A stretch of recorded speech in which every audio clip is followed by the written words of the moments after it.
महात्मा कहते माला तो कर में फिरे और जीव फिरे मुख माही, हर मंत्र तेरा कहीं और घूम रहा, ये तो सुमण नहीं।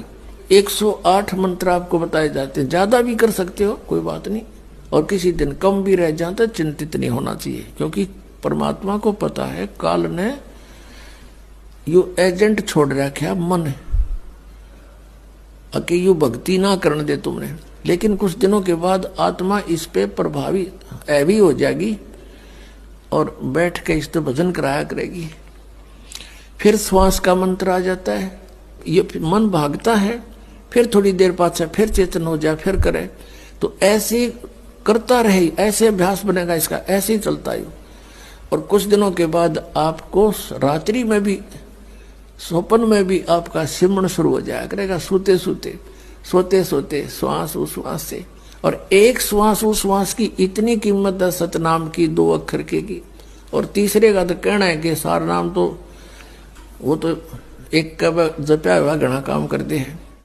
तो इतने धनी बन जाओगे आप इस भक्ति से।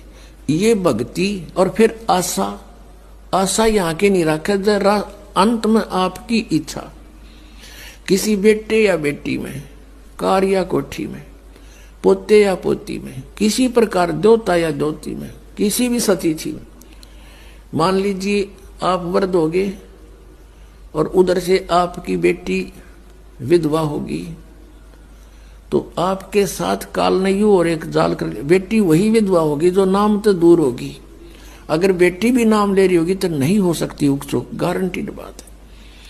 और ऐसा हो जाता है तो फिर आपके मन में काल पैदा करेगा प्रेरणा, बता क्या होगा बेटी का, क्या होगा बेटी का।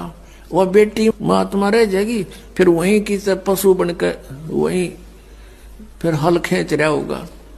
एक किसान था, परमात्मा की आत्मा था, कहते हैं जो जन मेरी शरण है।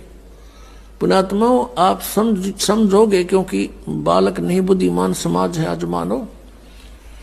किसी का बालक बिगड़ जाए, बेटा या बेटी, उस माता पिता से पूछ कर देखो वो कितना दुखी रहता। सपने में भी उसको ये चिंता बनी रहती है कि किस प्रकार मेरा बच्चा फिर से लाइन पकड़ जाए, उसके लिए कितना दुखी होता है। और हम उस परम पिता के बच्चे, उसी के बेटा बेटी हम, और वो हमारे, हम कितने बिगड़ के यहाँ आगे इस काल का फंस गए। अभी हमारी रेल बना रहा है सबकी, ब्रांड मैट्रिक रखी यहाँ पर, ले लिए इंडिया हमने इसके साथ आकर के। लेकिन वो कहते हैं ना माता पिता बुरे नहीं हो सकते, बेटा बेटी वैसे सो